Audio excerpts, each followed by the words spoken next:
BTC वाले भैया YouTube channel में आप सभी का स्वागत है। आज हम बात करेंगे भारतीय राजनीति के एक ऐसे शक्तिशाली और कह सकते हैं रहस्यमयी किरदार की, जिनका नाम है बाला साहेब ठाकरे।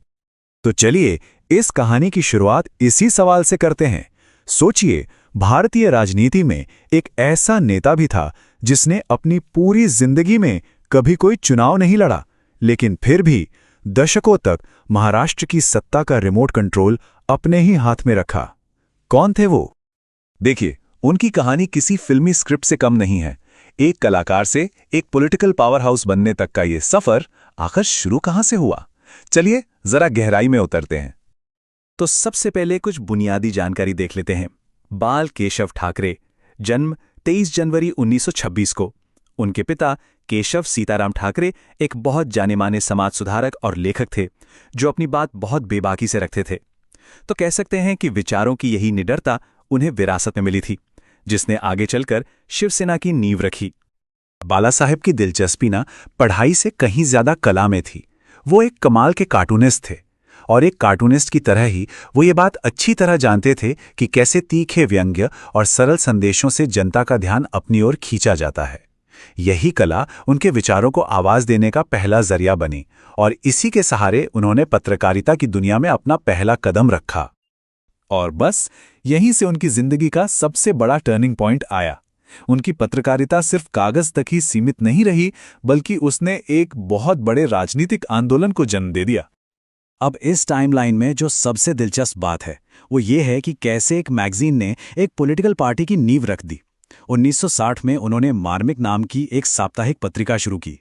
इसका मकसद था मुंबई में मराठी लोगों के साथ हो रहे भेदभाव और बेरोजगारी जैसे मुद्दों को जोर शोर से उठाना।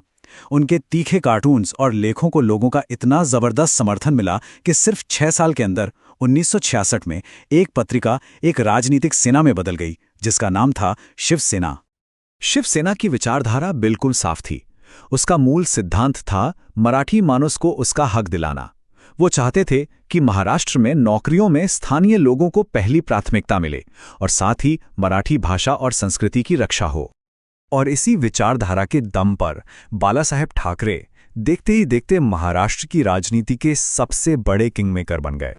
उनका भाषण देने का अंदाज बेहद आक्रामक और प्रभावशाली था। वो एकदम सीधी, सरल और कभी-कभी विवादित भाषा में बात करते थे, जो सीधे जनता के दिल में उतर जाती थी। उनकी बातों में वो दम था कि लाखों की भीड़ उन्हें सुनने के लिए खींची चली आती थी, और इसी वजह से उनके समर्थकों ने उन्हें हिंदू हृदय सम्राट की उपाधि दे दी थी। और यही एक बात थी जो उन्हें सबसे अलग बनाती थी। उन्होंने हमेशा सत्ता के पद से दूरी बनाए रखी। उनका ये मशहूर कहना कि मैं सत्ता में नहीं हूं लेकिन सत्ता को चलाता हूं, उनके राजनीतिक कद को आप कह सकते हैं एक लाइन में बयां कर देता है। और यकीन मानिए, ये कोई बड़ा चढ़ाकर कही गई बात नहीं थी। दशकों तक महाराष्ट्र की पूरी राजनीति उनके ही इर्द गिर्द घूमती रही। मुख्यमंत्री कौन बनेगा, सरकार कैसे चलेगी, ये सब फैसले अक्सर उनके एक इशारे पर ही होते थे। समय के साथ उनकी राजनीति ने एक नया मोड़ लिया, एक ऐसा मोड़ जिसने उन्हें राष्ट्रीय स्तर पर पहचान तो दिलाई, लेकिन साथ ही साथ कई विवाद भी खड़े कर दिए। 1990 के दशक में बाला साहिब ने खुलकर हिंदुत्व की राजनीति को अपनाया। राम मंदिर आंदोलन में शिवसेना ने एक बहुत बड़ी भूमिका निभाई, और आतंकवाद जैसे मुद्दों पर उनके कड़े बयान हमेशा सुर्खियों में रहते थे। उनके इस अंदाज की वजह से उनकी छवि 2 हिस्सों में बंट गई। उनके आलोचक कहते थे कि उनकी राजनीति काफी आक्रामक और समाज को बांटने वाली थी, तो वहीं उनके समर्थकों के लिए वो निडरता, ईमानदारी और मराठी गौरव की सबसे बड़ी पहचान थे। लेकिन उनकी राजनीति का जो सबसे अनोखा पहलू था, वो था सत्ता के किसी भी पद से उनकी दूरी। इसका सबसे बड़ा सबूत 1995 में मिला, जब शिवसेना बीजेपी गठबंधन ने महाराष्ट्र में सरकार बनाई। तो हर किसी ने सोचा कि अब तो वही मुख्यमंत्री बनेंगे, लेकिन उन्होंने ऐसा नहीं किया, और एक बार फिर ये साबित कर दिया कि असली सत्ता का रिमोट कंट्रोल तो उन्हीं के पास रहेगा। तो आखिर बाला साहेब ठाकरे अपने पीछे कैसी विरासत छोड़कर गए? आइए उनकी इस लेगेसी को समझने की कोशिश करते हैं। 17 नवंबर 2012 को जब उनका निधन हुआ तो मुंबई सचमुच थम सी गई थी। लाखों लोग सड़कों पर थे, दुकानें बंद थीं और पूरे शहर में एक अजीब सी खामोशी छाई हुई थी। ये उनके जन समर्थन की असली ताकत थी। उनकी विरासत आज भी जिंदा है। शिवसेना आज भी महाराष्ट्र की एक बड़ी राजनीतिक शक्ति है।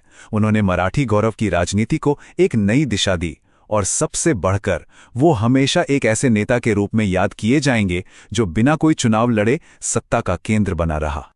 अंत में हम बस यही कह सकते हैं कि बाला साहेब ठाकरे सिर्फ एक व्यक्ति या एक नेता नहीं थे। वो अपने आप में एक विचार थे, एक आंदोलन थे, और करोड़ों लोगों के लिए मराठे स्वाभिमान की एक बुलंद आवाज थे। ऐसे ही और वीडियोस के लिए बीटीसी वाले भैया यूट्यूब चैनल को सब्सक्राइब जरूर करें। मिलते हैं अगले वीडियो में, तब तक के लिए टाटा बाय नमस्कार।